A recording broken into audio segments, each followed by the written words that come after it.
The Galactic Council chamber buzzed with the usual cacophony of alien dialects as representatives from 17 different species gathered for the quarterly trade summit.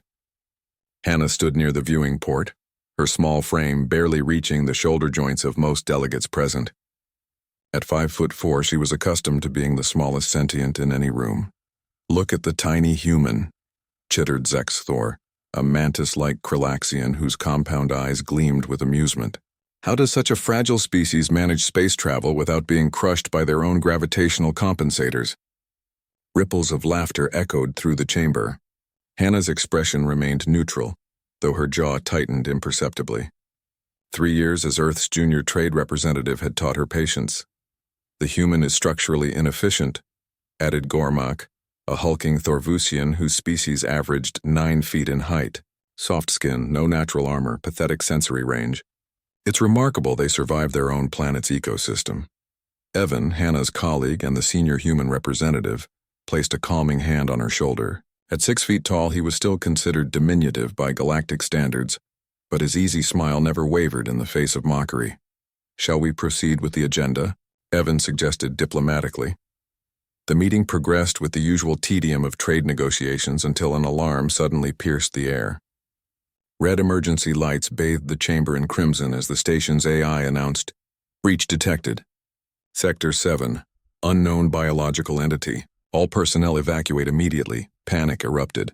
The Krillaxians' wings buzzed frantically. The aquatic Neptarians rushed toward their environmental suits. Even the massive Thorvusians scrambled for the exits with surprising speed. "Unknown biological?" Hannah frowned, checking her datapad. "This station has military-grade scanners. How can anything be unknown?" The view screen flickered to life, displaying security footage from Sector 7. What shambled through the corridor defied easy description. A writhing mass of tentacles and teeth, approximately 12 feet tall, with bioluminescent patterns pulsing across chitin plating that seemed to absorb sensor beams. "Void Reaper," whispered Zexthor, his earlier bravado evaporating. "I've only heard stories. They're extinct." "They're supposed to be extinct. What is it?" Evan demanded. Gormak's voice trembled. "Apex predator from the Andromeda sector. They went dormant centuries ago. Nothing can kill them. Weapons pass through their biomass. They adapt to any environment. They hunt by sensing fear pheromones." The creature on screen tore through a blast door like paper. 3 security drones opened fire, but their plasma bolts dissipated against the Reaper's hide without effect. "Everyone to the escape pods," ordered the Neptarian Chancellor. "The station is lost." But Hannah wasn't moving toward the exits. Instead, she was tapping her communication device with a small smile playing at her lips. "Hannah, what are you doing?" Evan asked. "We need to evacuate." "No," she said calmly. "We need to wait about 30 seconds. Have you lost your primitive mind?" Zexthor screeched. "That thing will be here in minutes." Hannah checked her chronometer. 20 seconds. The Void Reaper appeared on the next camera, now only 2 corridors away. Its hunting shriek, a sound like reality itself tearing, made several delegates collapse in terror. 10 seconds, Hannah announced. A new sound joined the chaos. From the docking bay came something that made even the Reaper pause. A deep, rumbling growl that seemed to vibrate through the station's very structure. "What is that?"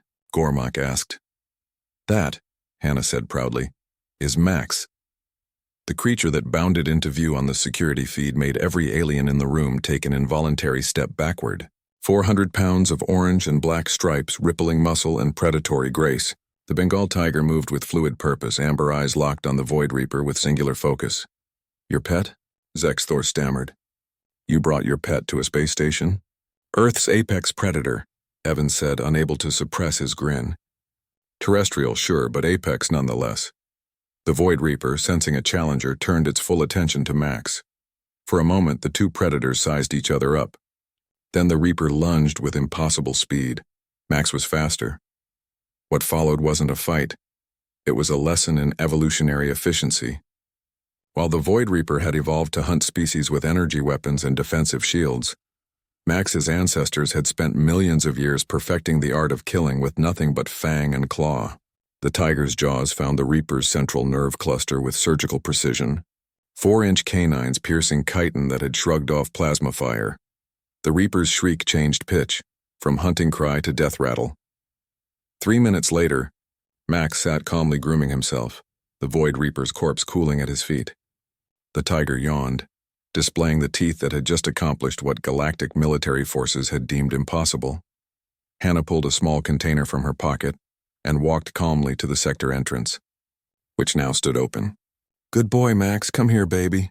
The massive predator trotted over like an oversized house cat, accepting treats from Hannah's hand with unexpected gentleness. She scratched behind his ears while he purred, a sound that made the assembled aliens flinch. "Impossible," Gormak breathed. "It killed a Void Reaper with its bare—" "What are those called?"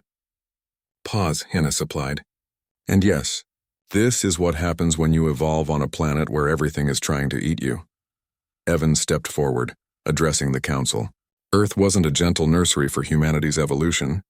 We're small and soft because we needed to be clever and fast, but we shared our world with creatures like Max. We learned to coexist with apex predators, even domesticate them. That's why we survived." Zexthor approached cautiously, his compound eyes fixed on the tiger. "You keep these as companions?" "Some of us do," Hannah confirmed. "Though Max is specially trained for station security. He's employed by Earth's diplomatic corps." "Employed?" The Neptarian Chancellor's translator struggled with the concept. "The Predator has a job?" "Of course," Hannah said, as if it were obvious. "He's part of our team. Humans don't just survive alongside predators. We make them family." The Galactic Council's perception of humanity shifted in that moment. Perhaps these small, soft humans weren't the weakest species after all. Perhaps they were the most dangerous, a species that had befriended death itself and brought it to the stars as a companion.